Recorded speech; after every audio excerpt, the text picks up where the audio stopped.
Baik, assalamualaikum warahmatullahi taala wabarakatuh. Bertemu kembali ya kawan bersama saya di channelnya Saung Jaya Merah. Baik kawan, ya untuk kali ini saya akan coba mereview ya tentang budidaya kunyit hitam ya. Jadi selain memaparkan tentang budidaya jahe merah, insya Allah untuk kedepannya saya juga akan coba memaparkan tentang budidaya kunyit hitam, kemudian porang ya, dan kencur hitam gitu ya. Nah, untuk sekarang kita akan coba mereviewnya ya, budidaya kunyit hitam yang kebetulan ini sudah berumur sekarang 3 bulan ya gitu ya. Nah,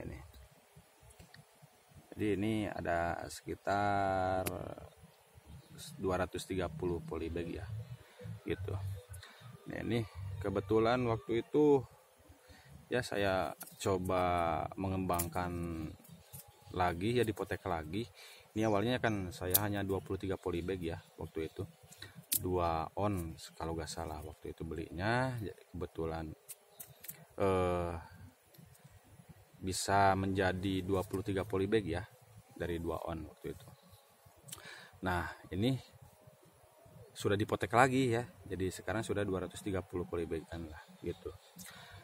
Nah, untuk sekarang saya akan coba memaparkan ya apa saja sih yang saya lakukan dalam hal pemupukan ya, baik itu pupuk padat maupun pupuk cairannya gitu ya. Nah, untuk pupuk padat gitu ya, dalam budidaya kunyit hitam ini saya menggunakan campuran arang sekam, serutan gergaji, kemudian kohek kambing, dan gedebong pisang ya gitu. Tentunya yang sudah difermentasi ya. Itu kenapa harus difermentasi dulu? Karena supaya media yang kita gunakan itu sudah matang ya, betul-betul matang. Banyak ya efeknya kalau kita menggunakan media yang belum matang ya, karena itu sudah saya alami gitu ya. Yang pertama itu bisa menimbulkan jamur ya, kemudian virus, dan yang lebih parahnya lagi itu munculnya hewan ya. Kalau di daerah saya ya, di Tasik itu biasa disebutnya kuuk ya. Nah, kalau di daerah kawan-kawan ya tak apalah namanya. Itu bentuknya itu besar, putih ya, semacam seperti ulat besar gitu. Ya, ada di dalam media di sini ya. Di dalam, kalau kita bongkar ya, kalau kebetulan medianya belum matang, itu bisa menimbulkan seperti itu. Dan efeknya juga memang tidak menguning ya. Kalau itu habis dimakan kuuk ya, hewan seperti itu tidak kuning pada daun ya, tidak kuning ya, tidak seperti kena fusarium gitu ya.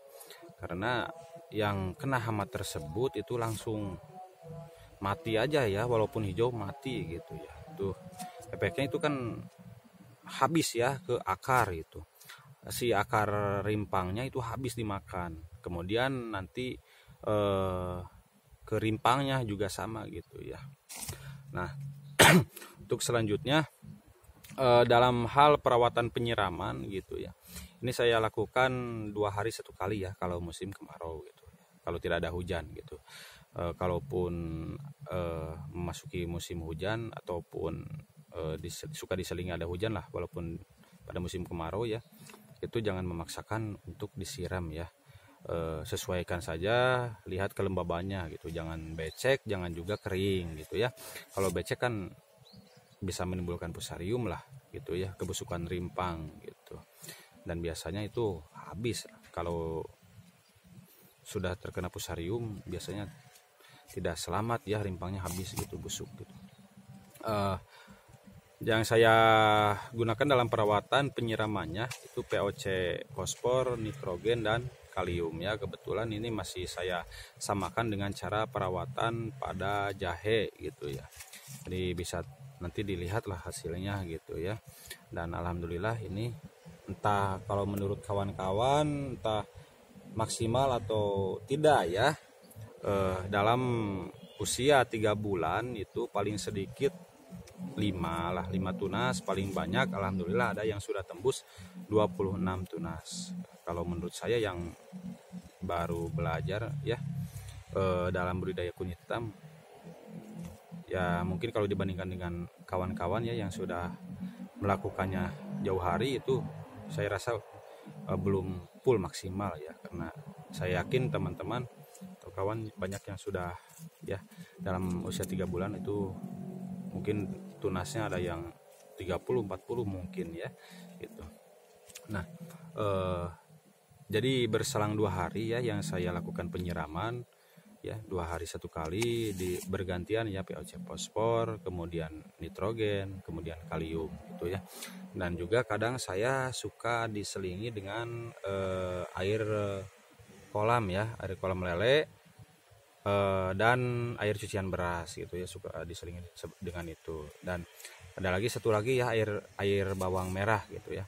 Air bawang merah berfungsi sebagai zat PT atau perangsang pertumbuhan akar, memperkuat akar dan perangsang munculnya tunas gitu ya, tunas baru gitu. Karena kalau zat PT dari air bawang merah itu memang sudah saya rasakan ya optimalnya gitu ya. Di jahe juga sama, di kunyit juga sama. Jadi cepat lah, agak cepat pertumbuhannya gitu. Nah ini rencana ya saya akan kembangkan dulu, perbanyak dulu gitu ya. Tidak akan saya simpan dulu sampai 1 tahun gitu ya, karena jadwalnya insya Allah bulan depannya, bulan Juni ini akan dipotek lagi, karena mudah-mudahan ya tercapai gitu. Karena cita-cita saya ini bulan September Oktober bisa mencapai 20-30 ribu tunas ya gitu. Dan nanti di bulan September Oktober saya potek lagi ya, dan mulai ditanam, disimpan 1 tahun ya sampai panen gitu.